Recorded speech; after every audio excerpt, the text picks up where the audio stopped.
Hello dear students, welcome back in online classes. Today we will continue chapter 5 of part A, that is money, money functions and money supply. And today's topic is functions of money. So here are the three type of functions: primary functions, secondary functions and contingent functions. Okay, let us start. It's page number 136 of your book and point number 4, functions of money. Firstly we will discuss primary functions. Primary functions का first point है medium of exchange. Medium of exchange का मतलब ये basic function है. Basic function जैसे medium of exchange है, इसमें क्या होता है, हम गुड्स के बदले में मनी में पेमेंट कर सकते हैं. पहले बार्टर सिस्टम में क्या होता था, गुड के बदले गुड ही पेमेंट होती थी, क्योंकि तब मनी की इन्वेंशन नहीं हुई थी. तो उस समय बहुत सारी प्रॉब्लम्स को फेस करना पड़ता था, तो हमने लिमिटेशंस पढ़ी थी.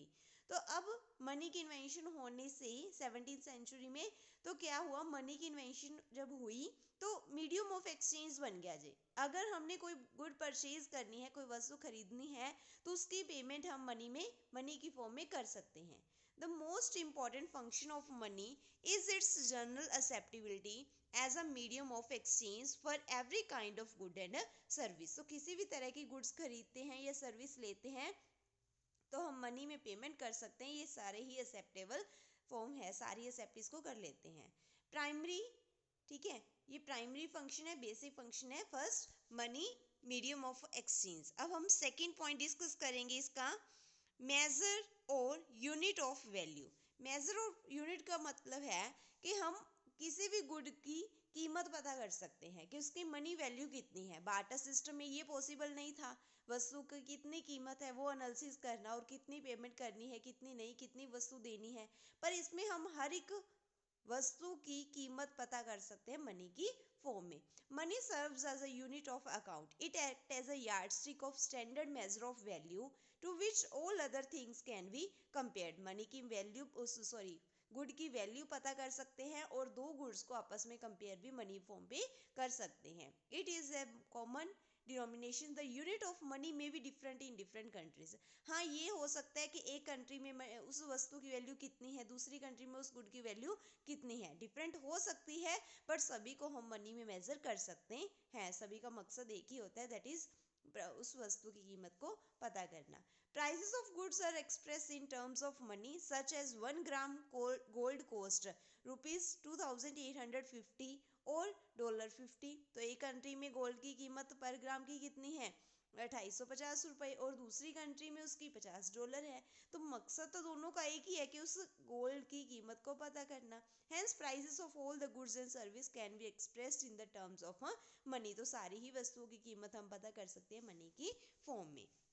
ओके, तो स्टूडेंट्स ये थी primary functions. Primary functions first हमने पढ़ा medium of exchange and second हमने पढ़ा major of value. Medium of exchange का मतलब गुड्स की जो पेमेंट है वो मनी में की जा सकती है, और सेकंड हमने पढ़ा कि किसी भी वस्तु की कीमत पता की जा सकती है. अब हम पढ़ेंगे सेकेंडरी फंक्शंस और subsidy functions of money.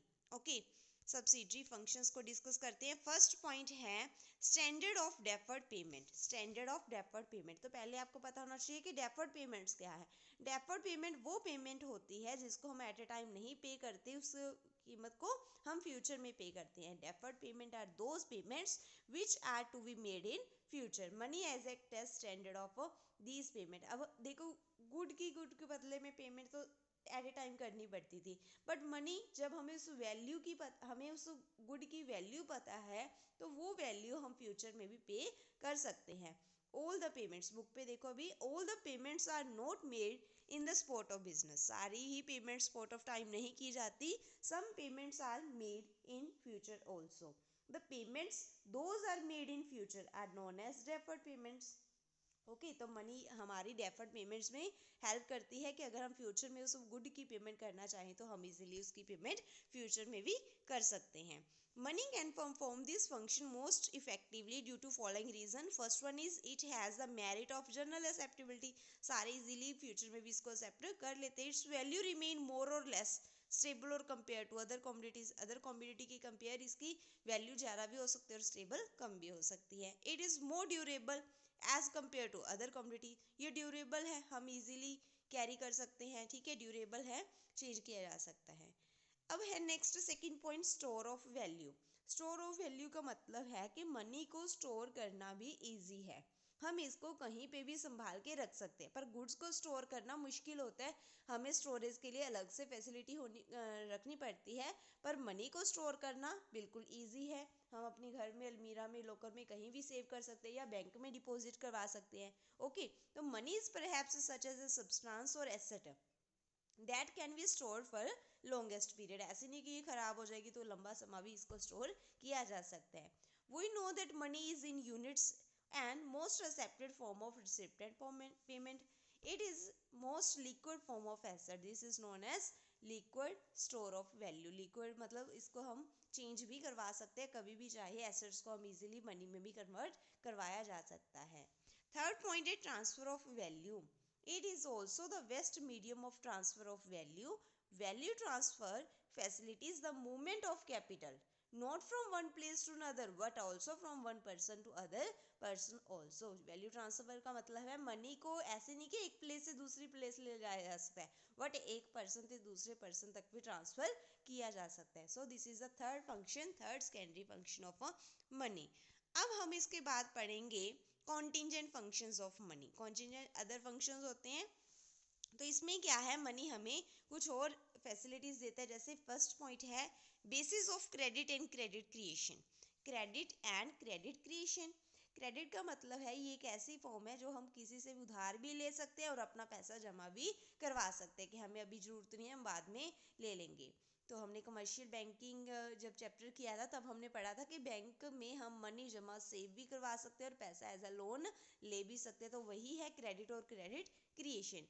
People deposit their saving in bank, on the basis of this deposit bank create credit.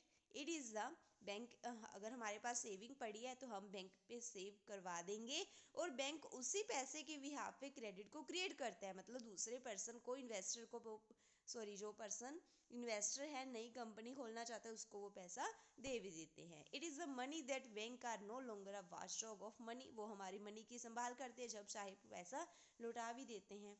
Okay, second है maximisation of satisfaction and profit. Maximisation of satisfaction, अगर पैसा है तो हमारी satisfaction भी maximum है, ठीक है ना। तो पहले क्या होता था, गुड के बदले में गुड होती थी तो पर्सन सेटिस्फाई नहीं होता था, क्योंकि कई बार क्या होता था जो पेमेंट होती थी वो कम वैल्यू में भी हो जाती थी, जो गुड दी जाती थी बदले में उसकी कीमत कम होती थी, ठीक है ना। तो अब क्या है, सेटिस्फाइड है कि अगर हमें पता है कि इस वस्तु की कीमत इतनी है तो उतनी पे की जा सकती है। देखो बुक पे, we know that a consumer can achieve the goal of maximum of satisfaction if he equates marginal utility. तो पर्सन कब सेटिस्फाइड होता है कंज्यूमर, जब उसकी मार्जिनल यूटिलिटी मैक्सिमम होती है। Only if these are measured in term of money. तो हम मार्जिनल यूटिलिटी तभी पता कर सकते हैं अगर हम वस्तु की कीमत है वो मनी फॉर्म में कर सकें। थर्ड पॉइंट है डिस्ट्रीब्यूशन ऑफ नेशनल इनकम। पहले इनकम को डिस्ट्रीब्यूट करना मुश्किल था, बट जब से मनी की इन्वेंशन हुई है हम उसकी सर्विसेज की पेमेंट मनी फॉर्म में इजीली कर सकते हैं। फिर है fifth, guarantee of solvency. Guarantee of solvency का मतलब है जिस पर्सन के पास मनी है वो सॉल्वेंसी को शो करेगा कि हाँ ये पर्सन सॉल्वेंट है, ठीक है ना, क्योंकि उसके प्रॉफिट है, मनी है, तो कभी भी हम उसको डिक्लेयर नहीं कर सकते कि इनसॉल्वेंट है, नहीं, वो उसकी फाइनेंशियल पोजीशन को अच्छा शो ऑफ करेगा। लिक्विडिटी ऑफ कैपिटल, मनी को हम इजीली गुड्स में कन्वर्ट भी कर सकते हैं। ओके, तो ये थे कॉन्टिजेंट फंक्शन। तो आज का आपका टॉपिक है functions of money, primary functions, secondary functions and contingent functions. तो ये तीनों आपने राइट और लर्न करने हैं। Okay, thank you.